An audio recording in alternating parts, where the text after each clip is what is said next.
Friends, welcome back to our YouTube channel GK with me. तो आज के इस वीडियो में आज से हम स्टार्ट कर रहे हैं हमारी टीचिंग एप्टीट्यूड की क्लासेस। और इन टीचिंग एप्टीट्यूड की क्लासेस में मैं आपको पढ़ाने वाली हूँ सारे कंप्लीट टॉपिक्स। ये हमारी सीरीज रहेगी जिसको मैं कंप्लीट कराऊंगी। ये आप चाहे कोई भी टीचिंग एग्जाम्स की प्रिपरेशन कर रहे हैं, चाहे आप डी ट्रिपल एस भी दे रहे हो, चाहे आप चंडीगढ़ पीआरटी दे रहे हो, पीजीटी दे रहे हो, टीजीटी दे रहे हो, ठीक है। इसके साथ साथ आप ईएमआरएस का एग्जाम, केवीएस, एनवीएस, कोई भी एग्जाम दे रहे हैं जिसमें टीचिंग एप्टीट्यूड आता है, सभी के पॉइंट ऑफ व्यू से इक्वली इंपॉर्टेंट रहने वाली है। ये मत सोचिएगा कि आरटी का टॉपिक है, ये हमारे सिलेबस में नहीं है तो एग्जाम में नहीं आएगा। अगर ये सिलेबस में, अगर ये आरटी का जो टॉपिक है, आरटीई का मोस्ट इंपॉर्टेंट टॉपिक है और कोई भी ऐसा एग्जाम नहीं होगा जिसमें इसमें से क्वेश्चंस ना आए। तो इस क्लास में मैं आपको कंप्लीट आरटी विद सेक्शंस के साथ और विद ट्रिक्स के साथ पढ़ाने वाली हूँ। तो आप इस क्लास को लास्ट तक देखेंगे तो आपके लिए जरूर यूजफुल रहेगी। मैं आपको बता देती हूँ, जिन भी स्टूडेंट्स का अभी रिसेंट में एग्जाम है वो इस क्लास को देखेंगे। साथ साथ मान लो अगर आपका नोट करने का मन करता है तो आप नोट कर सकते हैं। इसके अलावा कुछ कैंडिडेट ऐसे होंगे जो न्यू कैंडिडेट होंगे, जिनका भी कोई एग्जाम नहीं है बट वो चाहते हैं कि हमारा टीचिंग एप्टीट्यूड जो है वो कोई भी एग्जाम आए उससे पहले हमारा तैयार हो जाए। क्योंकि अगर आप कोई भी टीचिंग एग्जाम देंगे सभी में टीचिंग एप्टीट्यूड पूछा जाएगा। तो आपको ये होना चाहिए कि आपका जो जो सिलेबस है, टीचिंग एप्टीट्यूड का सिलेबस है, वो एग्जाम आने से पहले पहले कवर हो जाए। यानी कि आप कितनी अंडरस्टैंडिंग हो कि आप उसको कवर कर पाए, ठीक है। या फिर एग्जाम आने से पहले आपके माइंड पर एक प्रेशर ना बने। तो आप क्या करेंगे, जो जो मैं पढ़ाऊंगी उन सबके अपने अपने नोट्स बनाते जाएंगे, साथ साथ जो जो मैं बताऊंगी उनको लिखते जाएंगे। इससे क्या होगा, आपको ये चीजें जो है बेहतर ढंग से याद रहने लगेगी। अब मान लो मैं करा रही हूँ, मैं पढ़ा रही हूँ, उसके साथ आप भी इनको नोट करते जाते हैं, लिखते जाते हैं और बाद में उसको 2-3 बार रिवाइज कर लेते हैं तो आप उसको अच्छे से समझ जाएंगे। अभी मैंने एस्टेट के लिए एस्टेट की तैयारी कराई थी बच्चों की, सीडीपी कराई थी मैंने। तो सीडीपी में से मोस्ट ऑफ सिलेबस आया हुआ था। तो कई स्टूडेंट ऐसे जिनके 27 ठीक है, किसी के 26, किसी के 25, 24, ऐसे बहुत सारे कमेंट्स आए मेरे पास में कि मैम हमारे इतने मार्क्स आपकी मैराथन क्लास देखकर कंप्लीट हो गए हैं। तो ये कितनी अच्छी बात है। अगर मान लो आप देखते हैं, आपको एग्जाम देते हैं, आपको उसमें बेनिफिट होता है तो आपके लिए बहुत अच्छी बात है। तो ये सारे टॉपिक जो मैं कराऊंगी वो कहीं ना कहीं किसी न किसी प्रीवियस ईयर में कभी ना कभी पूछे गए होंगे और ये सारे इंपॉर्टेंट भी रहेंगे। तो मैं वैसे चाहती तो मैं स्टार्ट कर सकती थी किसी और टॉपिक से, थियोरेटिकल टॉपिक से स्टार्ट कर सकती थी, बट मैंने ऐसे टॉपिक्स उठाए हैं स्टार्टिंग में जिनमें से हर बार क्वेश्चंस आते हैं। जैसे मैं आपको पहले कराऊंगी आरटीई, क्योंकि इसमें से अभी आपने देखा होगा टीचिंग एप्टीट्यूड में बहुत सारे क्वेश्चन आए हैं। एनसीएफ में से बहुत सारे क्वेश्चंस आते हैं, हमेशा आते हैं, और आपके पीआरटी, चंडीगढ़ पीआरटी में भी पिछली बार क्वेश्चंस आए थे। इसके अलावा मैं आपको न्यू एजुकेशन पॉलिसी 2020 पढ़ाऊंगी। ये स्टार्टिंग्स के टॉपिक बता रही हूँ, उसके बाद थ्योरेटिकल टॉपिक्स भी पढ़ाने वाली हूँ कि जैसे टीचिंग क्या होती है, टीचिंग मेथड्स क्या होते हैं, अच्छा टीचर क्या होता है, लर्नर क्या होता है, लर्नर की डेफिनेशन क्या है, लीडरशिप क्वालिटीज क्या है, ठीक है, और मेथड्स क्या है टीचिंग के, सब कुछ पढ़ाऊंगी, टेंशन मत लो। अगर मैंने बोला है ना तो मैं आपको इसको पूरा कर मतलब पूरा ही कराऊंगी मैं।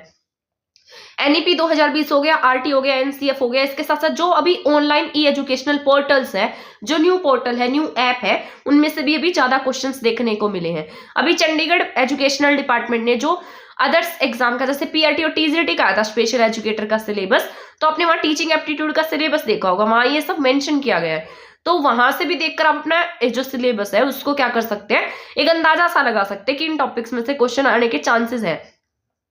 तो जो नए एजुकेशनल पोर्टल है उनको पढ़ाऊंगी। आईसीटी का टॉपिक हर उसमें आता है तो वो पढ़ाने वाली हूँ, ठीक है। इसके बाद जैसे जितने भी टॉपिक्स रहेंगे जो थ्योरेटिकल होंगे उन सबको डिटेल के साथ में पढ़ने वाले हैं। तो इस सीरीज के साथ बने रहे, एक सीरीज स्टार्ट कर रहे हैं तो मैं इस सीरीज को एक नाम दे दूंगी, ठीक है ना। तो ऊपर लिख देंगे हम उस सीरीज का नाम, तो ये आपकी सीरीज स्टार्ट रहेगी। प्लेलिस्ट बना दूंगी टीचिंग एप्टीट्यूड की, तो उनको भी देख लेना। वहां से मान लो आपको कोई क्लास आपने नहीं देखी होगी तो वहां प्लेलिस्ट से आपको मिल जाएगी, ठीक है। तो अब स्टार्ट कर दें आज की क्लास। तो सबसे पहले हम अगर आरटीई पढ़ रहे हैं तो हमें आरटीई के पूरे नाम के बारे में भी पता होना चाहिए। हमें पता होना चाहिए आरटी कब बना था, हम कौन सा देश बने आरटी को लागू करने वाले, कहाँ से पास हुआ, लोकसभा से, राज्यसभा से या संसद से, कहाँ से पास हुआ, और ये आरटीई है क्या, ठीक है। तो सबसे पहले अगर हम कोई भी टॉपिक पढ़ते हैं तो हमें उसके नाम के बारे में भी पता होना चाहिए। मान लो आपका नाम कुछ है तो आपको अपने नाम का मीनिंग पता होना चाहिए। वैसे ही हम आरटी पढ़ रहे हैं तो आरटी का नाम क्या है, आरटी की फुल फॉर्म क्या है, उसके बारे में भी हमें पूरी डिटेल से पता होना चाहिए। तो आरटी की बात करते हैं तो इसका नाम है राइट टू एजुकेशन। ये आरटी आई नहीं है, कभी यहां पर राइट टू इंफॉर्मेशन कर दे, आई नहीं है, ये क्या है, राइट टू एजुकेशन है। और ये 2009 में तैयार हुआ था, 2009 में बनकर तैयार हो गया। लेकिन अगर इसके लागू करने की बात की जाए तो आरटी लागू कब होता है, 2010 में लागू हो जाता है। ठीक है, यहां पर राइट, इसका मतलब क्या था, right of children to free and compulsory education 2009, यानी कि आरटी के तहत बच्चों को फ्री और कंपल्सरी एजुकेशन देना था। ठीक है, तो ये इसका जो उद्देश्य था वो providing free and compulsory education to children from 6 to 14 year. ये नहीं था कि आप 18 ईयर से प्लस के हो जाएंगे और क्या चाहेंगे कि आपको फ्री एजुकेशन मिल जाए, ऐसा नहीं है। यहाँ पर ओनली एज लिमिट कितनी थी, 6 to 14 थी, और ये नॉर्मल चाइल्ड के लिए थी। जैसे मैं नॉर्मल हूं, आप नॉर्मल है, तो ये नॉर्मल चाइल्ड के लिए क्या थी, 6 to 14 थी। और इसका उद्देश्य क्या है, फ्री एजुकेशन को प्रोवाइड कराना। अगर इंडिया की बात की जाए तो हम तो सो कर उठते हैं, मुझे लगता है। तो देखो हम कौन सी कंट्री बने, 135वीं कंट्री बने हैं। इससे पहले देखो कितनी सारी कंट्रीज हैं जो अपने यहाँ पर आरटी को लागू कर चुकी हैं। तभी एजुकेशन में वो आगे हैं हमसे, हर चीज में हमसे आगे हैं। तो हम 135वें नंबर पर तो यहाँ पर शिक्षा को क्या कर रहे हैं, फ्री एंड कंपल्सरी कर रहे हैं। तो आरटी को लागू करने वाले हम कौन सी कंट्री बने हैं, 135वीं कंट्री बने हैं। नॉर्वे क्या था हमारे, नॉर्वे जो है वो पहली कंट्री था जिसने अपने यहाँ पर आरटीई को क्या कर दिया, लागू कर दिया। यानी कि उसने कहा कि आओ बच्चों, हमारे यहाँ पर आपको फ्री और कंपल्सरी एजुकेशन दी जाएगी। हर किसी का ये दायित्व होगा कि वो क्या प्राप्त कर सके, 6 to 14 ईयर तक की एज पर उसे एक मुफ्त शिक्षा मिल सके और वो सबके लिए उपलब्ध हो, कंपल्सरी हो। इसके बाद 86th अमेंडमेंट 2002 में होता है। ठीक है, किसके लिए होता है, ये आरटीई के लिए। इसके बाद मतलब राइट टू, ये फ्री एजुकेशन के लिए होता है। एज ग्रुप की बात करते हैं तो इसमें कितने एज ग्रुप के बच्चे आते हैं, 6 to 14 एज के बच्चे आते हैं। और ये किसके लिए, ओनली नॉर्मल चाइल्ड्स के लिए है। अगर हम स्पेशल चाइल्ड की बात करते हैं, जैसे आपने देखा होगा बहुत सारे स्पेशल बच्चे होते हैं, जैसे कई बच्चे विकलांग होते हैं, कई किसी को कोई डिसेबिलिटी होती है, तो उनकी एज यहाँ पर कितनी है, 6 to 18 ईयर है। तो 6 से 18 साल तक के बच्चों को यहाँ पर क्या मिलेगी, फ्री एंड कंपल्सरी एजुकेशन मिलेगी। और ये कैसे बच्चे होंगे, स्पेशल चाइल्ड होंगे। नॉर्मल चाइल्ड के लिए कितनी है, 6 to 14 है। ये जो एज ग्रुप्स मैं आपको बता रही हूं, इनको आपको बहुत अच्छे से याद रखना है और अपनी कॉपी में नोट करते जाना है। ठीक है, तो इसको अच्छे से पढ़ लेना। ठीक है, तो इसके बाद हम बात कर लेते हैं कि जो ये आरटीई है, आपको पता है कोई भी बिल पास होता है तो कहीं ना कहीं राज्यसभा से पास होगा या कहीं ना कहीं लोकसभा से पास होगा, या ऐसा हो सकता है कि पार्लियामेंट से पास हो, उसके ऊपर जो प्रेसिडेंट है उसके सिग्नेचर होते हैं। तो ये कहाँ से पास हुआ, तो सबसे पहले बात कर लेते हैं। तो राज्यसभा से अगर ये पास होता है तो सबसे पहले ये राज्यसभा में पास होता है 20 जुलाई को। ठीक है, 20 जुलाई को ये राज्यसभा से, 20 जुलाई 2009 को राज्यसभा से पास हो जाता है। उसके बाद ये लोकसभा से पास होता है 4 अगस्त 2009 को। अब पहले आपको पता है कोई भी बिल बनता है ना, तो वो कहीं ना कहीं किसी न किसी सदन में पेश किया जाता है। या तो वो लोकसभा में लाया जाएगा, लोकसभा में आ गया तो राज्यसभा में जाएगा, राज्यसभा में गया तो उसके ऊपर प्रेसिडेंट सिग्नेचर करेंगे। ठीक है, तो यहाँ पर सबसे पहले अगर इसकी बात की जाए तो राज्यसभा में 20 जुलाई 2009 को पास हो जाता है। इसके बाद लोकसभा में जाएगा तो लोकसभा में 4 अगस्त 2009 को यहाँ से भी ये पास कर दिया जाता है। इसके बाद प्रेसिडेंट की बात करते हैं तो 4 अगस्त के बाद ये कहाँ गया, प्रेसिडेंट के पास गया। तो प्रेसिडेंट ने इस पर 26 अगस्त 2009 को क्या कर दिए, सिग्नेचर कर दिए। अब यहाँ से बिल तो पास हो गया, लेकिन उसको नियम बनने में भी थोड़ा सा समय लगता है। अब आपने देखा होगा बहुत सारे पार्लियामेंट में बिल पास होते हैं, लेकिन उसको जो नियम बनना है उसमें थोड़ा सा समय लग जाता है। तो पूरे इंडिया में अगर लागू करने की बात की जाए तो पूरे इंडिया में कब लागू होता है, 1 अप्रैल 2010 को ये पूरे इंडिया में लागू होता है। तो आपको ये तारीख भी याद रखनी है, क्योंकि तारीख जो है वो एग्जाम में पूछी जाती है। ठीक है, आ गया यहाँ तक का समझ में। इसके बाद आपसे ये भी पूछा जा सकता है कि उस समय प्रेसिडेंट कौन थे, प्राइम मिनिस्टर कौन थे, एचआरडी मिनिस्टर कौन थे, तो ये सारे पूछे जा सकते हैं। तो उस समय के प्रेसिडेंट की बात करते हैं तो उस समय आपके श्रीमती प्रतिभा देवी सिंह पाटिल जो है वो आपकी प्रेसिडेंट थी। आज आपके प्रेसिडेंट कौन है, द्रौपदी मुर्मू है, ठीक है। तो उस समय में भी आपके फीमेल जो थी वो प्रेसिडेंट थी, श्रीमती प्रतिभा पाटिल सिंह देवी। प्राइम मिनिस्टर की अगर हम बात करते हैं तो उस समय में मनमोहन सिंह जी की सरकार थी, यानी कि मनमोहन सिंह प्राइम मिनिस्टर थे, कांग्रेस की सरकार थी। एचआरडी मिनिस्टर जो ये ह्यूमन रिसोर्स डेवलप के जो मिनिस्टर थे, जिसे हम आज एजुकेशन मिनिस्ट्री में काउंट करते हैं, तो ये कौन थे, कपिल सिब्बल, ठीक है। तो यहां तक हो जाता है आरटी से रिलेटेड। इतना तो आपने हमेशा सीटेट में भी पढ़ लिया होगा, है ना। लेकिन अगर आपको टीचिंग एग्जाम देना है तो आपको यहां तक ही सीमित नहीं रहना, आपको इससे आगे का भी पढ़ना है। जैसे सीटेट में सिर्फ हम एडोलेसेंस के बारे में थोड़ा सा जान लेते हैं कि ये स्टॉर्म एंड स्ट्रेस की एज होती है, ठीक है, ये इसने सेल ने होल ने इसकी डेफिनेशन दी थी। लेकिन टीचिंग एप्टीट्यूड में आपको इससे आगे का पढ़ना पड़ता है। जैसे एडोलेसेंस के लिए स्कूलिंग प्रोग्राम कौन से है, मेंटल हेल्थ के लिए स्कूलिंग प्रोग्राम कौन से है, तो सारा डिटेल से पढ़ना होता है। तो ऐसे ही आरटी में हमें सारा का सारा डिटेल से पढ़ना है। यहां तक पढ़कर हमारा काम नहीं चलने वाला।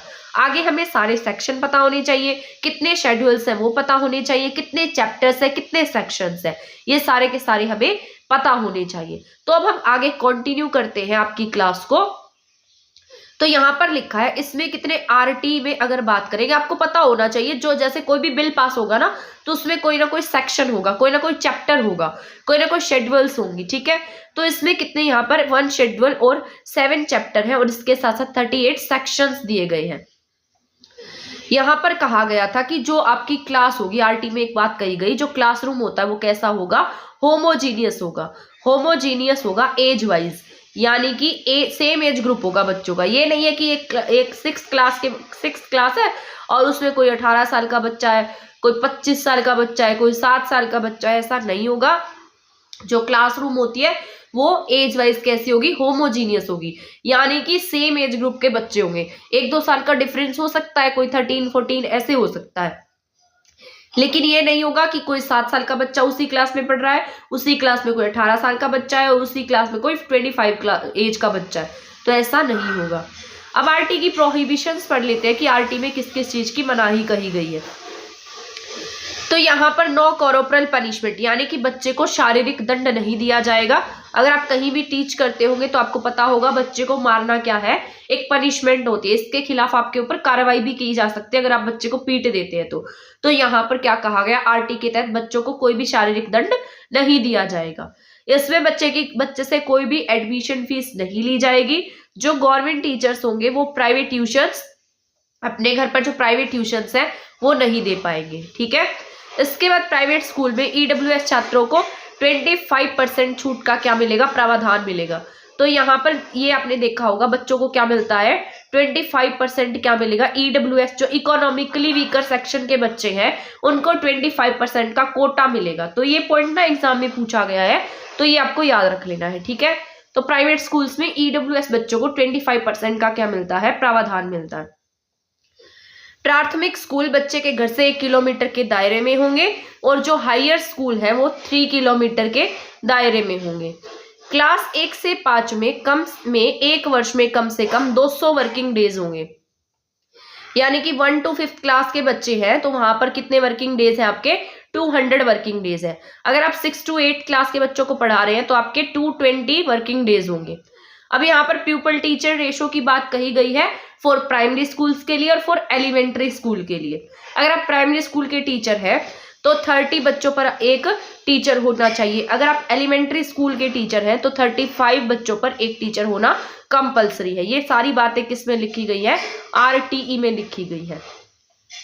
कक्षा 1 से 5 में एक ईयर में कम से कम 800 घंटे पढ़ाई होनी चाहिए, तो ये इंपॉर्टेंट है। 1 to 5th क्लास के बच्चों में एक साल में कितनी पढ़ाई होगी, कम से कम 800 घंटे की पढ़ाई होगी। और कक्षा 6 से 8 में 1000 घंटे तक पढ़ाई होगी। इसके बाद शिक्षक को एक सप्ताह में 45 आवर्स क्या करना होगा, काम करना होगा, ठीक है। तो शिक्षक क्या करेंगे, यहाँ पर 45 आवर्स तक काम करेंगे। तो ये हो जाता है आपका इम्पोर्टेंट। अब मैं आपको यहाँ पर पढ़ाने वाली हूँ RTE के 38 सेक्शंस, जिसको आपको ध्यान से सुनना है। ये सारे हम ट्रिक्स के साथ अच्छे से याद करने वाले हैं और ये आपके लिए बहुत यूजफुल भी रहने वाला है, क्योंकि ये इस तरीके से आपको किसी ने भी नहीं पढ़ाया होगा। सभी ने आपको ऐसे पढ़ा दिया होगा, बस सेक्शन 1 में ये है, 2 में ये है, 3 में ये है, 4 में ये है। 38 सेक्शंस याद रखना पूरा का पूरा हमारे माइंड में कंफ्यूजन क्रिएट करता है, क्योंकि इतने सारे सेक्शंस हैं और सच में इतने सारे सेक्शंस याद भी नहीं होते। तो उसके लिए आपको कुछ ट्रिक्स फॉलो करनी होंगी, जो मैं आपको समझाती जाऊंगी और आपको वो याद भी होता जाएगा। ठीक है, ठीक है। तो इसके बाद हम पढ़ लेते हैं चैप्टर 1। चैप्टर 1 में क्या दिया गया है, इंट्रोडक्शन है।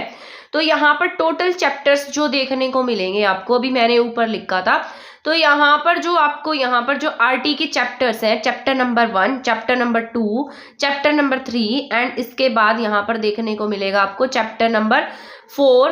तो टोटल चैप्टर्स जो है इसमें 7 चैप्टर्स है और इसके साथ साथ यहाँ पर 38 सेक्शंस है। ठीक है, तो 38 सेक्शन और इसके साथ साथ 7 चैप्टर्स है। तो सबसे पहले हम पढ़ेंगे पहला चैप्टर और उसमें जानेंगे कितने सेक्शंस है। तो सबसे पहले हम चैप्टर 1 पढ़ रहे हैं। चैप्टर 1 में सेक्शन 1 और सेक्शन 2 दिया गया है। अब यहाँ पर अगर चैप्टर 1 है, आप मान लो कोई भी बुक पढ़ते हैं, तो अगर मान लो आप कोई बुक पढ़ रहे हैं तो उसमें सबसे पहले आप क्या पढ़ेंगे, उसका इंट्रोडक्शन पढ़ेंगे। तो ऐसे ही RT का जो पहला चैप्टर है उसमें क्या दिया गया है, इंट्रोडक्शन दिया गया है। यानी कि एक टाइप से हम उसको प्रस्तावना कह सकते हैं कि ये इसमें ये होगा, ऐसा होगा, वैसा होगा। तो इसमें सबसे पहले प्रस्तावना दी गई है। अगर आप अपना कॉन्स्टिट्यूशन भी पढ़ेंगे तो वहां भी आपको सबसे पहले प्रस्तावना देखने को मिलेगी। NCERT की बुक्स पढ़ते हैं, वहां भी आपको एक प्रस्तावना देखने को मिलती है। तो चैप्टर 1 किसके बारे में बताता है, इंट्रो देता है, एक इंट्रोडक्शन देता है। तो चैप्टर 1 को कैसे याद रखेंगे, सबसे पहले हमें क्या देखने को मिलेगी, इंट्रोडक्शन देखने को मिलेगा। इसके बाद इसमें 2 सेक्शन दिए गए हैं, सेक्शन 1 और सेक्शन 2 है। सेक्शन 1 में किसकी बात कही गई है, RT की बात कही गई है कि जो RT है वो कहां पर, सभी जगह पर क्या होगा, लागू होगा। ठीक है, तो RT लागू की बात किसमें की गई है, सेक्शन 1 में की गई है। अगर हम सेक्शन 2 की बात करते हैं तो सेक्शन 2 में क्या दी गई है, डेफिनेशंस दी गई हैं सबकी, जैसे EWS क्या है, SMC क्या है, लोकल बॉडीज क्या है, इन सब की डेफिनेशन किसमें है, सेक्शन 2 में दी गई है। ठीक है, तो सेक्शन 1 की बात करेंगे तो RT लागू होगा। इसके बाद सेक्शन 2 में क्या होंगी, डेफिनेशंस होंगी। तो सबसे पहले क्या होता है, सबसे पहले मान लो आप किसी भी रूल को फॉलो कर रहे हैं तो रूल क्या होगा, हर जगह लागू होना चाहिए। इसके बाद आपके जैसे आपका नाम पता होना चाहिए, तो उसकी क्या होंगी, उनमें डेफिनेशंस होंगी। तो यहाँ पर सेक्शन 2 में किस किस के डेफिनेशन की बात कही गई, EWS की बात कही गई है, क्योंकि प्राइवेट स्कूल में जो इकोनॉमिकली वीकर सेक्शन पर्सन है उन्हें 25% का क्या मिलेगा, रिजर्वेशन मिलेगा। SMC की बात कही गई है। इसके बाद लोकल बॉडीज की डेफिनेशंस दी गई है। तो सेक्शन 2 में क्या देखने को मिलता है, सभी की परिभाषाएं देखने को मिलती हैं, डेफिनेशंस देखने को मिलती हैं। तो चैप्टर 1 जो है उसमें कितने सेक्शन आते हैं, 2 सेक्शन आते हैं, एक सेक्शन 1 है और एक सेक्शन 2 है। 1 सेक्शन क्या बताता है कि जो RT है वो लागू होगी, इस पूरे इंडिया में लागू होगी। और सेक्शन 2 क्या बताता है, यहाँ पर डेफिनेशन बताता है, जिसमें EWS आता है, SMC आता है, लोकल बॉडीज आती है। तो सभी की डेफिनेशन किस में है, सेक्शन नंबर 2 में है। आ गया समझ में इतना। इसके बाद नेक्स्ट पॉइंट पर चलते हैं हम चैप्टर नंबर 2 पर। तो चैप्टर नंबर 2 की बात करते हैं तो यहाँ पर आपको सेक्शन नंबर 3, सेक्शन 4 और सेक्शन 5 देखने को मिलेगा। ठीक है, तो चैप्टर 2 जो है वो किसके बारे में बताता है, यहाँ पर कहा गया है कि जो बच्चे होंगे उन्हें क्या होगा, right to free and compulsory education का अधिकार होगा। तो ये किसमें बताया गया, आपके चैप्टर नंबर 2 में कहा गया है। चैप्टर 1 में मैंने आपको क्या बताया, इंट्रोडक्शन बताया। चैप्टर 2 में अब यहाँ पर बच्चों को क्या मिलेंगी, फ्री एजुकेशन मिलेगी। ठीक है, इसमें कितने सेक्शन होंगे, सेक्शन 3 होगा, सेक्शन 4 होगा और सेक्शन 5 होगा। पहले वाले में 1 और 2 थे, दूसरे चैप्टर में कितने सेक्शन है, सेक्शन 3, सेक्शन 4, सेक्शन 5। ठीक है, तो इसको भी जान लेते हैं। सेक्शन 3 में एज की बात कही गई है। तो सेक्शन 3 किसकी बात करता है, एज की बात करता है। तो एज कितने अक्षर का है, 3 अक्षर का है। तो चैप्टर 3 किसकी बात कर रहा है, आपके 3 अक्षर वाले एज की बात कर रहा है। ठीक है, ये ट्रिक से याद रखने के तरीके हैं। और आपसे एग्जाम में इतना ही पूछा जाएगा कि बताइए इस सेक्शन में क्या दिया गया है, इस सेक्शन में क्या दिया गया है। ठीक है। तो अगर मान लो आप इंपॉर्टेंट भी पढ़ लेते हैं तो क्या आपके ऑप्शन में 4 आएंगे, ठीक है, 4 ऑप्शन आएंगे। अगर मान लो आपने 2-3 अच्छे से पढ़ लिए और एक आपको नहीं आता है तो आप उनको ऑप्शंस देखकर ही आसानी से टिक कर पाएंगे कि ये इसका आंसर नहीं होगा, क्योंकि आपको 3 का पता है। तो अगर आप इंपॉर्टेंट भी कर लेंगे तो भी आपके लिए यूजफुल रहेगा। तो यहाँ पर सेक्शन 3 में 3 नंबर का है और 3 नंबर में क्या है, एज है, ठीक है। तो 3 नंबर का है, 3 अक्षर का है और एज भी कितने अक्षर की है, 3 अक्षर की है। तो सेक्शन 3 किसके बारे में बताता है, एज के बारे में बताता है, ठीक है। इसके बाद सेक्शन 4 की बात कही गई है कि 6 से 14 साल के जो बच्चे होंगे उन्हें हम एडमिशन करने से नहीं रोकेंगे, किसी भी कंडीशन पर हम क्या नहीं करेंगे, बच्चों को उनके एडमिशन से नहीं रोकेंगे। तो सेक्शन 4 किसकी बात करता है, पहले 3 में एज आती है, 4 में क्या आता है, एडमिशन आता है। तो 4 में एडमिशन के लिए हम बच्चे को नहीं रोकेंगे। सेक्शन 5 की बात कर लेते हैं। तो आपको पता है कई स्टूडेंट्स ऐसे होते हैं जिन्हें बीच में ही ट्रांसफर की नीड हो जाती है, ट्रांसफर सर्टिफिकेट की नीड होती है। ऐसा हो सकता है उनके पेरेंट्स गवर्नमेंट जॉब में हो या उन्हें वो प्लेस छोड़कर किसी और प्लेस पे जाना पड़े, तो वो स्कूल क्या करेगा, उन बच्चों को ट्रांसफर सर्टिफिकेट प्रोवाइड कराएगा, उसके लिए उन्हें मना नहीं करा जाएगा। अगर वो किसी दूसरे स्कूल में जाना चाहता है किसी भी कंडीशन पर तो उससे ट्रांसफर सर्टिफिकेट दिया जाएगा। और ये जो मैक्सिमम टाइम है इसका कितना है, 7 दिन का है। 7 डेज के अंदर अंदर आपको उस बच्चे को ट्रांसफर सर्टिफिकेट देना पड़ेगा, ठीक है। तो यहाँ पर हमने 3rd सेक्शन, 4th सेक्शन और 5th सेक्शन पढ़ा है। तो यहाँ चैप्टर 2 में मैंने आपको 3 सेक्शन बताए हैं, section number 3, section number 4, section number 5। Section number 3 अक्षर का है तो यहाँ पर एज आती है, 4 वाले में एडमिशन से नहीं रोकेंगे, 6 to 14। सेक्शन नंबर 5 में क्या है, ट्रांसफर सर्टिफिकेट है, विद इन 7 डेज हम उसे क्या करेंगे, ट्रांसफर सर्टिफिकेट प्रोवाइड कराएंगे। तो यहाँ तक के 2 चैप्टर आ गए आपको समझ में। इसके बाद हम चैप्टर नंबर 3 पर चलते हैं। चैप्टर नंबर 3 जो है इसमें 6 to 11 तक के सेक्शन दिए गए हैं और ये ना इसमें निर्देश दिए गए हैं। ये निर्देश किसको दिए गए हैं, कोई भी गवर्नमेंट बॉडीज है, कोई लोकल बॉडीज है, कोई भी जैसे गांव के स्तर पर, नगर के स्तर पर, सरकारी स्तर पर कोई भी संस्था काम कर रही है तो उनको इसमें क्या दिया गया है, निर्देश दिए गए हैं। तो ये सब किस में देखने को मिलेगा, आपको चैप्टर नंबर 3 में देखने को मिलने वाला है। और इसमें सेक्शंस जो है वो 6 से 11 तक के सेक्शन इसमें इंक्लूड होते हैं। तो यहाँ पर हम बात कर लेते हैं सबसे पहले सेक्शन नंबर 6 की। जैसा कि मैंने अभी आपको बताया है कि यहाँ पर लोकल बॉडी को, गवर्नमेंट बॉडी को, पेरेंट्स को क्या किए गए, निर्देश दिए गए। तो अगर मान लो लोकल बॉडीज को यहाँ पर निर्देश दिया जा रहा है तो इसमें क्या कहा जाएगा कि आपके पास में आप क्या करेंगे, मान लो आपका कोई एरिया है, जैसे अब ये लोकल बॉडी है, जैसे गांव की संस्था काम करती है, जैसे आपके पंचायत है, तो पंचायत को क्या निर्देश दिए जाएंगे, आप यहाँ पर क्या करेंगे, अपने एरिया में 3 साल के अंदर अंदर एक स्कूल को सेटअप करेंगे। अगर आपके यहाँ पर कोई स्कूल नहीं है तो 3 साल के अंदर अंदर आपको वहां पर क्या करना होगा, स्कूल का सेटअप करना होगा।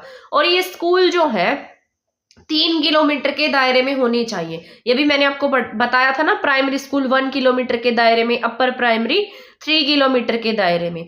तो प्राइमरी स्कूल जो है वो 3 किलोमीटर के दायरे के अंदर अंदर होने चाहिए। पहले ही 1 किलोमीटर था लेकिन अब ये 3 किलोमीटर के अंदर आता है।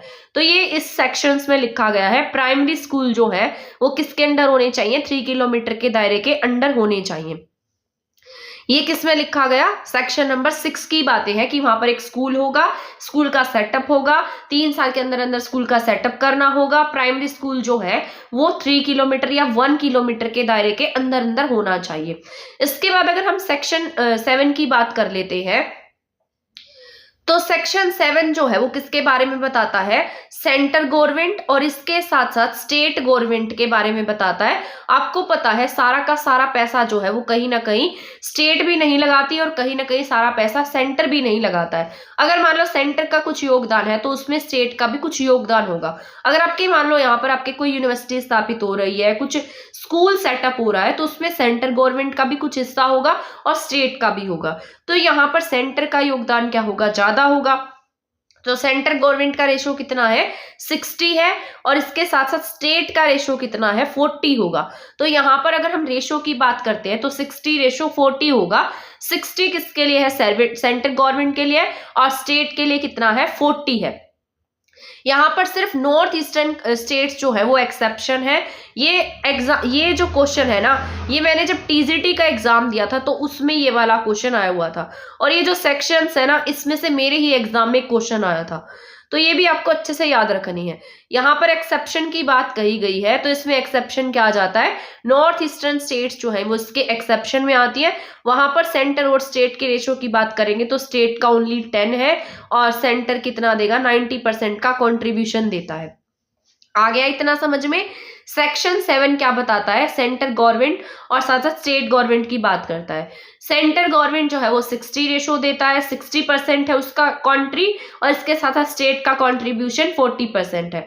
एक्सेप्शन की बात कर लेते हैं तो नॉर्थ ईस्टर्न स्टेट्स जो है वो यहाँ पर एक्सेप्शन देखने को मिलेंगी। नॉर्थ ईस्टर्न में यहाँ पर 90% जो है वो सेंटर गवर्नमेंट देती है, और स्टेट गवर्नमेंट यहाँ पर 10% कॉन्ट्रीब्यूशन देती है। ठीक है, आ गया समझ में यहाँ तक का।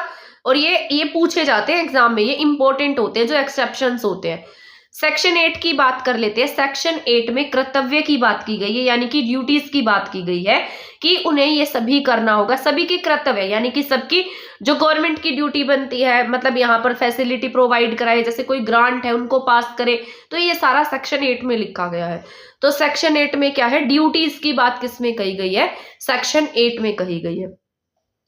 सेक्शन 9 में लोकल गवर्नमेंट की ड्यूटी की बात कही गई है। 8 में किसकी ड्यूटी बनेगी, गवर्नमेंट की ड्यूटी बनेगी। ठीक है, इसके बाद सेक्शन 9 जो है वो लोकल गवर्नमेंट की ड्यूटीज की बात करता है। ये इनकी स्पेशल ड्यूटी होती है। ये ड्यूटी ग्राम पंचायतों की हो सकती है, लोकल बॉडीज की हो सकती है, नगर पालिका की, एमसीडी की हो सकती है। इन्हें कहा गया कि अपने एरिया में स्कूल को क्या करेंगे, आप मैनेज करेंगे। अब यहाँ पर देखो, सेक्शन 8 में गवर्नमेंट की ड्यूटी थी कि उन्होंने क्या किया, आपकी ग्रांट को पास कर दिया कि आपके विलेज में क्या बनेगा, एक स्कूल बनेगा। लेकिन अब स्कूल को मैनेज करना, वहां पर स्कूल बनवाना, ठीक है, ये नहीं है कि आप उन पैसों को खा जाएंगे या उनका पैसों का कहीं और यूज कर देंगे। तो सेक्शन 9 में क्या कहा गया कि जो लोकल गवर्नमेंट होगी, अब उसकी क्या ड्यूटी होगी, वो अपने एरिया में क्या करे, एक स्कूल को मैनेज करे। ठीक है, तो यहाँ पर ग्राम पंचायतों को, लोकल गवर्नमेंट को नॉर्म्स या यहाँ पर रूल्स दिए गए सेक्शन 9 में कि वो अपने एरिया में क्या करें, स्कूल को मैनेज करें। आ गया यहाँ तक समझ में। इसके बाद सेक्शन 10 की बात कर लेते हैं। तो 10 में पेरेंट्स की ड्यूटी की बात कही गई है, बच्चों को स्कूल भेजे। तो सेक्शन 10 में आप क्या करेंगे, बच्चों को स्कूल में भेजेंगे। ठीक है, तो सेक्शन 10 किसकी बात करता है, स्कूल भेजने की बात करता है। सेक्शन 11 की बात कर लेते हैं। तो सेक्शन 11 में आंगनबाड़ी, नंदघर। तो ये आपने पढ़ा होगा कि आप अपने बच्चों को, जब छोटे बच्चे होते तो आप उन्हें कहाँ ले जाते थे, आंगनबाड़ी में लेकर जाते थे।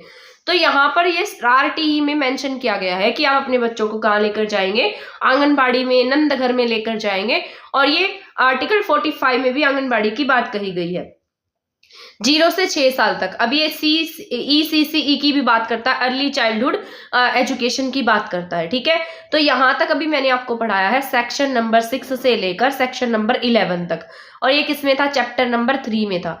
ठीक है, एक बार रिवाइज करा दूं ताकि आपको अच्छे से याद हो जाए। 6 में मैंने आपको क्या बताया, स्कूल का सेटअप होगा, 6 से 6 है, 6 से सेटअप है, प्राइमरी स्कूल की बात कही गई है। ठीक है, 6 में क्या है, सेटअप की बात है। 7 की बात कर लेते हैं। तो सेक्शन नंबर 7 साथ देगा। ठीक है, तो इसको आप कैसे याद रखेंगे, सेक्शन 7 है तो इसको 7 से याद रखना। यहाँ पर कौन साथ दे रहा है, आपका सेंटर गवर्नमेंट किसका साथ दे रही है, स्टेट गवर्नमेंट का साथ दे रही है, तभी ये रेशो को डिवाइड करके चल रहे हैं। तो 7 में क्या है, साथ है सेंटर गवर्नमेंट को और स्टेट गवर्नमेंट को। ठीक है, स्टेट गवर्नमेंट को सेंटर गवर्नमेंट का साथ मिला हुआ है सेक्शन नंबर 7 में, तो यहाँ रेशो की बात करता है। आ गया इतना समझ में।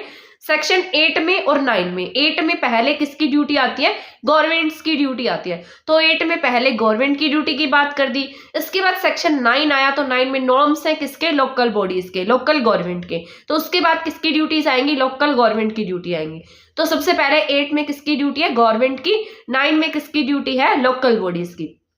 ठीक है, 10 और 11 की बात कर लेते हैं। तो 10 में किसकी ड्यूटी है, पेरेंट्स की ड्यूटी है कि वो अपने बच्चों को क्या करेंगे, स्कूल में भेजेंगे। ठीक है, 11 में किसकी ड्यूटी है, आंगनबाड़ी की। तो पहले 10 में किसकी ड्यूटी आएगी, पेरेंट्स की ड्यूटी आएगी, 11 में आंगनबाड़ी, नंदघर, इन सब की बातें कही गई हैं।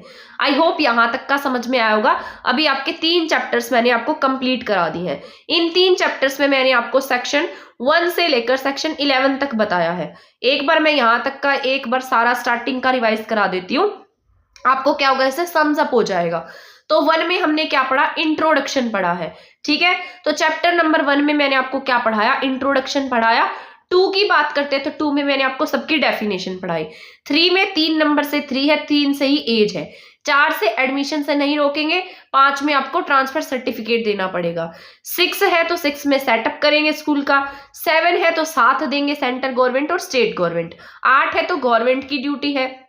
9 है तो लोकल बॉडीज की ड्यूटी है।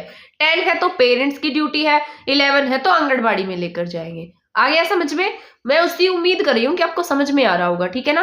यहाँ पर हमारे रूम में मच्छर भी बहुत है, तो अभी मच्छर को भी भगा दिया मैंने, ठीक है। तो यहाँ पर हमने 11 सेक्शंस तक पढ़ चुके हैं और 3 चैप्टर्स पढ़ लिया हमने। अब हम पढ़ेंगे 4 चैप्टर के बारे में। आपका सबसे बड़ा चैप्टर है। इसमें सेक्शन यहाँ पर 12 से लेकर 28 तक के सेक्शन की बात कही गई है। तो ये जो इंपॉर्टेंट होंगे ना वो सारे मैं आपको कराती जाऊंगी। तो यहाँ पर किसकी बात कही गई, सेक्शन नंबर 12 से लेकर सेक्शन नंबर 28 तक की क्या कही गई है, इसमें बात कही गई है, ठीक है। तो अभी मैंने आपको पढ़ाया था 1 2 3 सेक्शन हो गया। यहाँ पर बीच में सबसे बड़ा सेक्शन जो है वो 4 सेक्शन है। इसके बाद 5 6 एंड 7 सेक्शन चैप्टर्स है ये 1 2 3 चैप्टर्स। इसके बाद बीच में 4 चैप्टर आता है जो सबसे बड़ा है। तो यहाँ पर इन तीनों को छोड़ दो, इन तीनों को छोड़ दो, तो बीच वाला जो है 4th नंबर का जो सेक्शन चैप्टर है वो सबसे बड़ा है। चैप्टर की बात कर रही हूँ, 4th चैप्टर सबसे बड़ा है। इसमें 12 से लेकर 28 तक के क्या आते हैं, सेक्शन आते हैं। 12 दूनी 24 नहीं है, 28 है, ऐसे याद रखना। 12 2 24 नहीं है, 28 है। तो 28 सेक्शन है यहाँ पर। तो अभी 11 सेक्शंस मैं आपको पढ़ा चुकी हूं। अब हम पढ़ेंगे सेक्शन नंबर 12।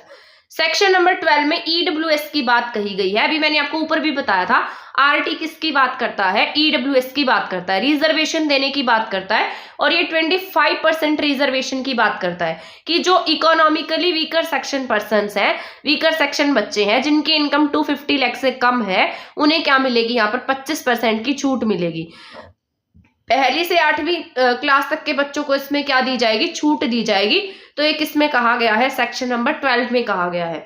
तो 12 में क्या है, छूट दी गई है ईडब्ल्यूएस वाले कैंडिडेट को। ईडब्ल्यूएस वाले जो बच्चे हैं जो 1st से 8th क्लास के हैं, जिनकी इनकम 2.50 लाख से कम है, उन्हें यहाँ पर रिजर्वेशन की बात कही गई है। तो प्राइवेट स्कूल्स में रिजर्वेशन की बात करता है ईडब्ल्यूएस जो सेक्शन नंबर 12, ठीक है। इसके बाद अगर हम सेक्शन नंबर 13 की बात करते हैं तो 13 में आपको पता होना चाहिए यहाँ पर क्या कहा गया है कि यहाँ पर कोई भी टेस्ट नहीं लिया जाएगा, कोई फीस नहीं होगी, कोई एडमिशन टेस्ट नहीं होगा। तो सेक्शन नंबर 13 किसकी बात कर लेता है, ये नो टेस्ट एडमिशन। ये गवर्नमेंट स्कूल्स की बात कर रहा है, क्योंकि प्राइवेट स्कूल में आपने देखा होगा टेस्ट होता है बच्चों का। तो यहाँ पर गवर्नमेंट स्कूल में आपने देखा होगा बच्चों का कोई टेस्ट नहीं होता, सीधा उन्हें एडमिशन दे दिया जाता है, वहां कोई एडमिशन फीस नहीं लगती। तो सेक्शन नंबर 13 जो है वो किसकी बात करता है, नो टेस्ट एडमिशन की और नो फीस की बात करता है। तो सेक्शन नंबर 13 जो है वो किसकी बात करेगा, no test admission and no fees की बात कर लेता है। इसके बाद अगर हम सेक्शन 14 की बात करते हैं तो यहां से बच्चे से कोई भी एज प्रूफ नहीं मांगा जाएगा, उसे कोई भी एज प्रूफ दिखाने की यहाँ पर नीड नहीं होगी। सेक्शन नंबर 15 की बात कर लेते हैं। तो अगर मान लो अभी मैंने आपको सेक्शन 4 में बताया था कि हम बच्चे को क्या नहीं करेंगे, उससे मतलब उसको एडमिशन से नहीं रोकेंगे, लेकिन यहाँ पर 15 में एक नई बात कही गई कि अगर मान लो बच्चा 30 सितंबर के बाद में आ रहा है, क्योंकि इतना तो आपको पता होना चाहिए 30 सितंबर तक आपका हाफ सेमेस्टर जो है वो कंप्लीट हो जाता है। तो यहाँ पर 30 सितंबर के बाद अगर कोई बच्चा स्कूल में आया तो यहाँ पर उसे एडमिशन नहीं मिलेगा, क्योंकि अभी वो आगे न्यू क्लासेस में जाएगा तब उसे एडमिशन दिया जाएगा। अगर 30 सितंबर से पहले कोई बच्चा आता है तो हम उसे एडमिशन के लिए मना नहीं करेंगे। तो सेक्शन 15 में क्या लिखा गया, after 30 September there is no admission, ठीक है। तो 30 सितंबर के बाद कोई एडमिशन नहीं होगा। सेक्शन 14 में कोई एज प्रूफ नहीं दिखाना पड़ेगा, किसी की नीड नहीं होगी। सेक्शन 13 में कोई कोई एडमिशन फीस नहीं लगेगी। इसके बाद और यहाँ पर जो सेक्शन 12 था उसमें 25% आरक्षण की बात कही गई थी। सेक्शन 16 की बात कर लेते हैं। तो 16 में क्या है, stop till 8th class, 8th class तक कोई बच्चा फेल नहीं होगा। तो ये मोस्ट इंपोर्टेंट आपका सेक्शन नंबर 16 जो है वो आपका मोस्ट इंपोर्टेंट है। इसी को हमने नाम दिया है नो डिटेंशन पॉलिसी, ठीक है। तो कोई नो डिटेंशन पॉलिसी किस में आती है, सेक्शन नंबर 16 में आती है। 6 से 16 है, 6 से स्टॉप है, स्टॉप नहीं करेंगे, टिल क्लास 8 तक, 8 क्लास तक के बच्चों को हम क्या नहीं करेंगे, फेल नहीं करेंगे। किसमें लिखा गया, सेक्शन नंबर 16 में लिखा गया था। यही किस नाम से जाना जाता है, नो डिटेंशन पॉलिसी के नाम से जाना जाता है। बट बाद में ना आपने देखा होगा कि जो बच्चे थे ना वो बिल्कुल ऐसे सिर चढ़कर बोलने लगे, तो बहुत ज्यादा जो नालायक होंगे, मतलब नालायक तो मैं नहीं कहूंगी, जो बहुत ज्यादा ऐसे बच्चे होंगे जो पढ़ सकते हैं बट फिर भी नहीं पढ़ेंगे, क्योंकि उन्हें ऐसा लगेगा कि अब हम ऐसे ही पास हो जाएंगे, क्योंकि इससे बच्चों का जो डर है ना वो खत्म हो गया था धीरे धीरे। उन्हें पढ़ाई से जो मतलब पढ़ाई का क्या रहता था कि हमें पास होना है, ठीक है, तो ये सारी चीजें खत्म होने लगी। तो ये किस में लिखा गया, सेक्शन 16 में। बाद में इसमें अमेंडमेंट करने की जरूरत पड़ी, तो इसमें 2019 में एक अमेंडमेंट किया गया जिसमें नो डिटेंशन पॉलिसी को वापस ले लिया गया कि अब आप क्या कर सकते हैं, बहुत रेयर कंडीशन में आप बच्चों को फेल कर सकते हैं। तो ये किसमें कहा गया है, सेक्शन नंबर 16 में कहा गया है, ठीक है। तो पहले क्या आई, इसमें नो डिटेंशन पॉलिसी आती है, 2019 में इसमें क्या हो जाता है, एक अमेंडमेंट होता है। तो इसे क्या कहा गया है, नो डिटेंशन पॉलिसी कहा गया।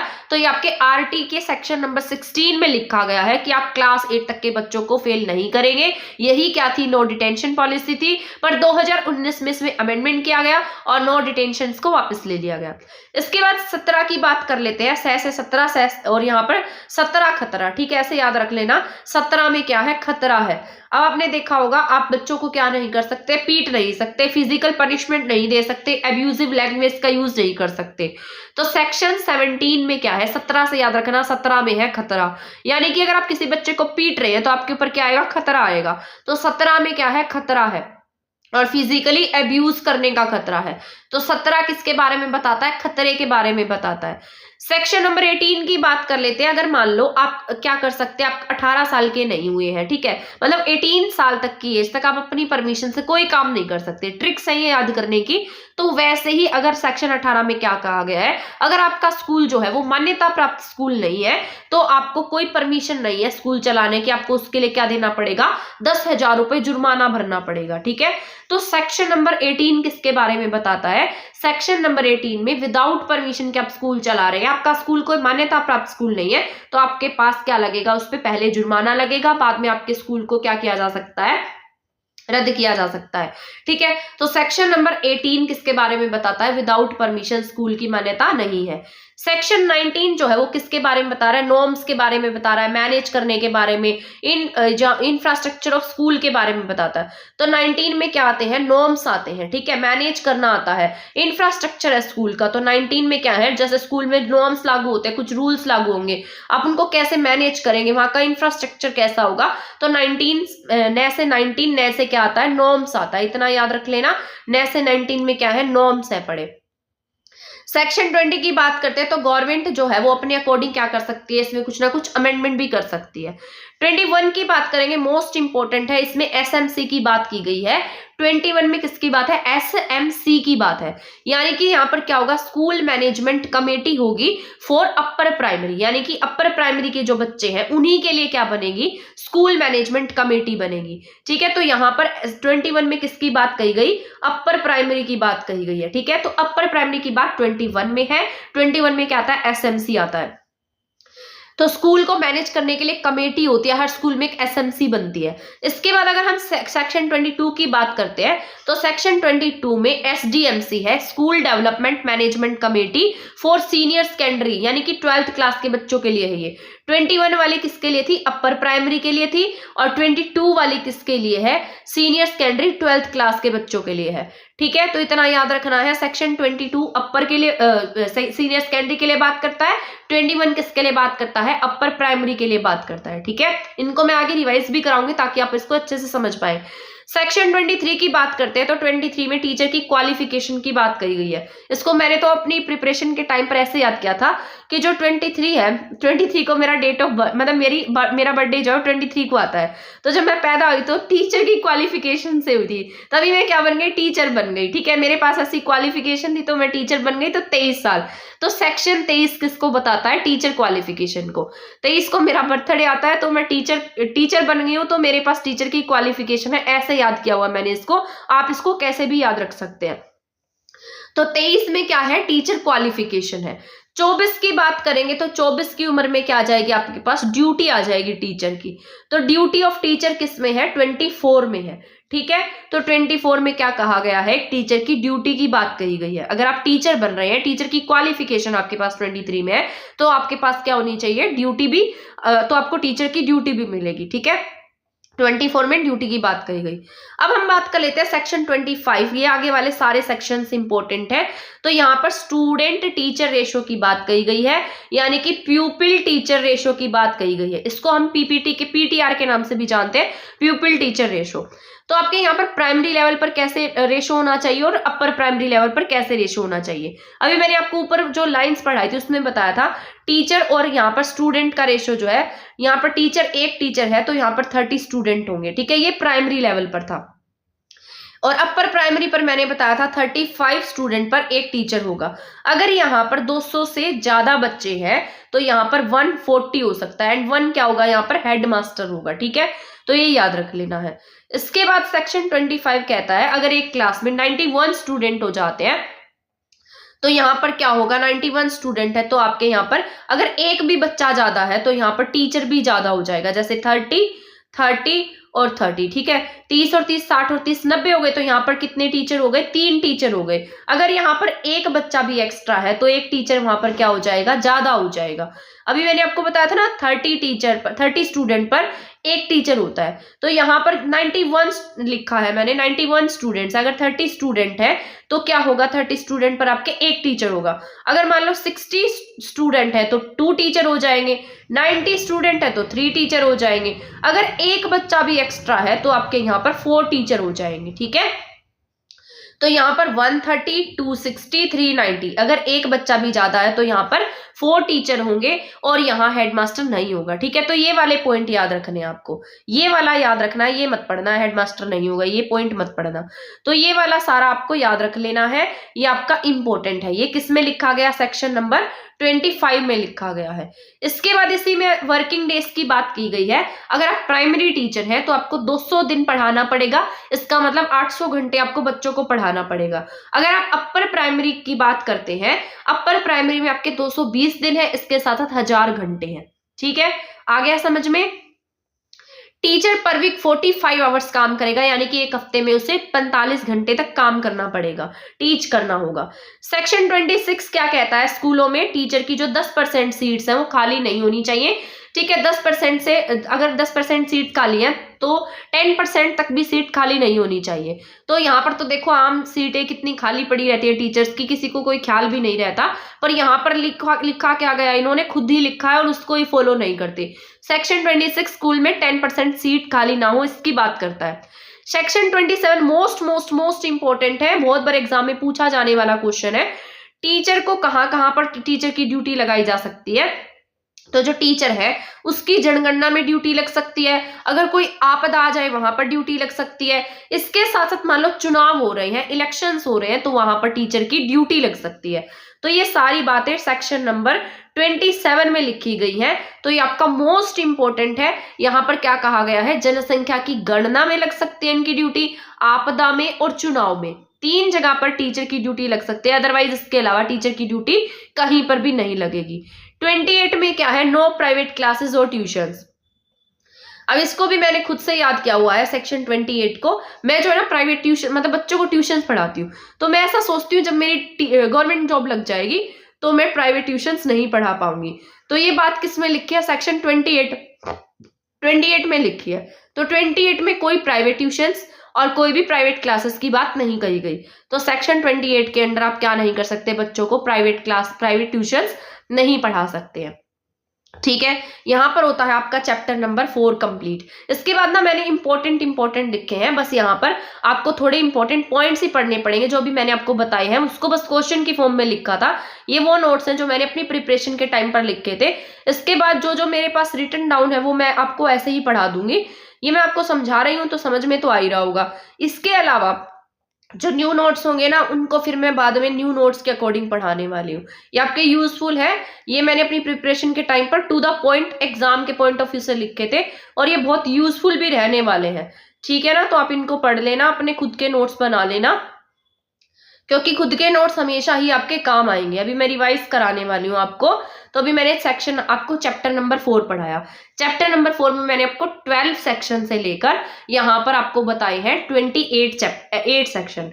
ठीक है, तो 12 में हमने क्या पढ़ा, EWS पढ़ा है कि यहाँ पर 25% तक क्या मिलेगा, आरक्षण मिलेगा।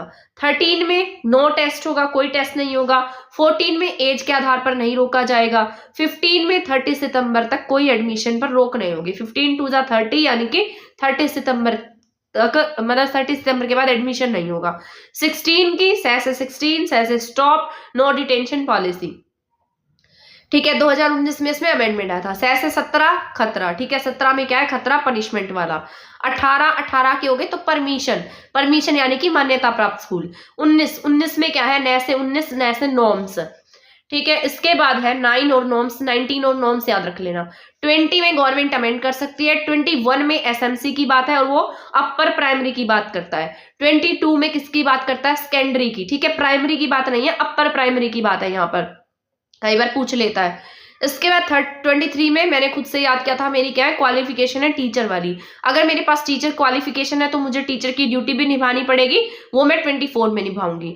25 बात करता है किसकी, टीचर के रेशो की, प्राइमरी टीचर रेशो की और अपर प्राइमरी टीचर रेशो की। ठीक है, प्यूपिल टीचर रेशो के अनुपात की बात कही गई है। 26 में स्कूल में 10% से सीट्स ज्यादा खाली नहीं होनी चाहिए टीचर्स की, लेकिन फिर भी होती है। 27 किसकी बात करता है, 3 जगह पर ड्यूटी लगेगी। 3 की टेबल में आता है 27, तो 3 ड्यूटी। ठीक है, आपदा में, जनगणना में और इसके साथ साथ चुनाव में। 28 में मैं क्या नहीं कर पाऊंगी, प्राइवेट ट्यूशंस नहीं पढ़ा पाऊंगी अगर मैं गवर्नमेंट जॉब लग जाती हूँ तो। आ गया यहाँ तक समझ में। इसके बाद सेक्शन 30 की बात कर लेते हैं। हर बच्चे का क्या होगा, रिपोर्ट कार्ड होगा, ये सेक्शन 30 में कहा गया है। तो यहाँ तक का जो इंपॉर्टेंट सेक्शंस थे वो मैंने आपको पढ़ा दिए हैं। अब यहाँ पर फुल फॉर्म की बात करते हैं तो यहाँ मैंने क्वेश्चंस की फॉर्म में लिख दिए थे, एक टाइप ऑफ रिवीजन हो जाएगा आपका। ये सारे वो लिखे गए हैं जो प्रीवियस ईयर में पूछे गए हैं, जो कहीं ना कहीं मैंने टेस्ट सीरीज से क्वेश्चन लगाए थे। ठीक है, तो ये आपके काम आने वाले हैं, लास्ट तक देख लेना, कभी बोर हो जाओ क्लास को देखते देखते तो इंपॉर्टेंट है, जब भी पढ़ा रही हूं मैं आपको। इसके बाद right to children to free and compulsory education 2009, किसका नाम है, RT का नाम है, अभी मैंने आपको पढ़ाया था। SMC की बात किस में कही गई, आर्टिकल 21 में कही गई है, अभी मैंने आपको बताया था। 22 में सेकेंडरी की बात की गई है। तो अपर प्राइमरी की बात SMC की किस में होगी, 21 में होगी। SDMC की बात किस में होगी, 22 में होगी। ये मैंने पढ़ाया अभी आपको, तो आपका रिवाइज हो गया। 200 से ज्यादा चाइल्ड हैं तो वहां पर 140 का रेशो होगा, अदरवाइज 135 का रेशो होगा। ठीक है, तो इसके बाद यहाँ पर नेक्स्ट पॉइंट हम पढ़ लेते हैं। अगर आर्टिकल की बात करते हैं तो DPSP में आर्टिकल 45 जो है वो एजुकेशन की बात करता है, आंगनबाड़ी की बात करता है। 21A जो है वो आपकी किसकी बात करता है, फ्री एजुकेशन की बात करता है, शिक्षा के अधिकार की बात करता है और ये आपका फंडामेंटल राइट है।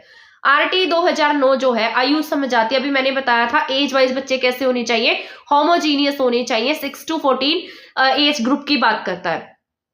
Right to education normal child के लिए कितना है, 6 to 14 है, लेकिन अगर डिसेबल चाइल्ड है, कोई स्पेशल चाइल्ड है, उसके लिए कितना है, 6 to 18 है। 61 to 90 पर 3 टीचर होंगे, ये मैंने बताया है। अगर मान लो एक भी बच्चा ज्यादा हो जाता है तो वहां पर आपके 4 टीचर होंगे। इंक्लूसिव एजुकेशन जो है वो राइट बेस होती है। ह्यूमनसिक हर वीक टीचर वाइज आवर कितने होंगे, 45 आवर्स होंगे। ठीक है, ये याद हो गया यहाँ तक आपको। इसके बाद नेक्स्ट पॉइंट है नो ट्यूशन। ट्यूशन की बात किसमें नहीं है, आर्टिकल 28 के बाद मैं क्या नहीं कर पाऊंगी, ट्यूशन नहीं पढ़ा पाऊंगी, तो ये मैंने खुद से याद किया था। डिसेबल फ्री चाइल्ड की एजुकेशन की बात 6 to 18 करता है, नॉर्मल चाइल्ड की बात 6 to 14 करता है। ठीक है, RT किसकी बात करता है, इंक्लूसिव एजुकेशन की बात करता है, यानी कि कोई भी किसी भी तरीके का बच्चा है तो उसको पढ़ाया जाएगा। टीचर ओनली, टीचर की जो यहाँ पर ड्यूटी है वो किस में लग सकती है, वोटिंग में लग सकती है, आपदा में लग सकती है और जनगणना में लग सकती है। इसको हमने 3 की टेबल में क्या आता है, 27 आता है। 27 में 3 बातें कही गई हैं, तो आपदा, वोटिंग, जनगणना। ठीक है, अब देखो आपको ना समझ में आ रहा होगा कि हमने ये पढ़ा है, अब आपकी रिवीजन भी हो रही होगी। 1st to 5th जो है वर्किंग डेज जो होते हैं, 1st to 5th 200 डेज होंगे, 8 यहाँ पर 800 घंटे। ठीक है, 800 घंटे हैं आपके। अपर की बात करेंगे तो 220 डेज में आपको 1000 घंटे पढ़ाना है। वर्किंग आवर्स पर वीक की बात करते हैं तो 45 आवर्स है। ठीक है, इसके बाद RT जो है वो क्या करता है, ट्रेनिंग देता है, रोमिंग चाइल्ड यहाँ पर यहाँ पर ये पॉइंट आप मत पढ़ना, ठीक है, ये मत पढ़ना। आफ्टर 14 के बाद एजुकेशन की बात नहीं है। मतलब आरटी में ना ये कहा गया है कि 14 के बाद में आपके यहाँ पर इसमें एजुकेशन की बात नहीं करता, उसके बाद आपकी खुद की ड्यूटी है। आरटी जो है वो एक्टिव एंड फ्रेंडली मैनर में डिसाइड किया गया है। 86th अमेंडमेंट जो है 2002 का, वो किसके बारे में बताता है? एजुकेशन के बारे में बताता है। एसएमसी जो है हर स्टेट में होगा। एसएमसी में 50% जो है वो क्या होनी चाहिए? वोमेन होनी चाहिए। मोस्ट इंपॉर्टेंट है, बहुत बार पूछा जा सकता है। 75% जो है वो पेरेंट्स की भागीदारी होती है, ठीक है, तो ये याद रख लेना है, यहाँ पर इंपॉर्टेंट हो जाता है। तो यहाँ पर ये 50% वोमेन है और 75% क्या है? पेरेंट्स है यहाँ पर। इसके बाद 1/3 टीचर है, 1/3 सिलेक्टेड मेंबर होंगे।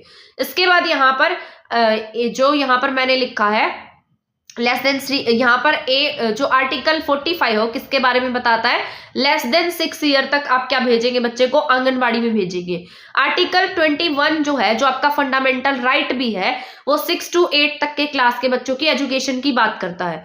अब यहाँ पर सेक्शन 31 जो है वो national child protection and control की बात करता है। इसके बाद 32 जो है वो काउंसिल की बात करता है, ठीक है, एक एडवाइजरी होगी, उनकी बात करता है। तो यहाँ तक का आपका आरटी का जो सेक्शन है ना, वो सारा मैंने कंप्लीट करवा दिया है। मैं ऐसी उम्मीद कर रही हूँ कि आपकी ये क्लास जो है वो यूजफुल रही होगी और आप इसको लास्ट तक देखेंगे। अगर आप इस क्लास को लास्ट तक देखते हैं तो आपका इसमें बेनिफिट है, इसमें मेरा कुछ नहीं जाने वाला है। मैंने मेहनत से क्लास बनाई है, आप अगर इसको देखेंगे तो जरूर आपके लिए यूजफुल रहेगी। और ऐसे ट्रिक्स के साथ में याद करके किसी ने भी आपको नहीं बताया होगा, इतना टाइम लगाकर आपको किसी ने भी एक्सप्लेन नहीं किया होगा। तो आप इसको एक बार अच्छे से देख लेना, आपके लिए जरूर यूजफुल रहने वाली है, जरूर इंपॉर्टेंट रहने वाली है। और क्लास को शेयर कर देना, चाहे कोई भी टीचिंग एग्जाम दे रहे हो, सभी के लिए इंपॉर्टेंट है, ठीक है। तो मिलेंगे नेक्स्ट क्लास में नेक्स्ट टॉपिक के साथ। तब तक चैनल के साथ बने रहें। चैनल को सब्सक्राइब नहीं किया तो सब्सक्राइब कर दें, वीडियो को शेयर नहीं किया तो आप इसे शेयर भी कर सकते हैं, ठीक है। थैंक यू, धन्यवाद।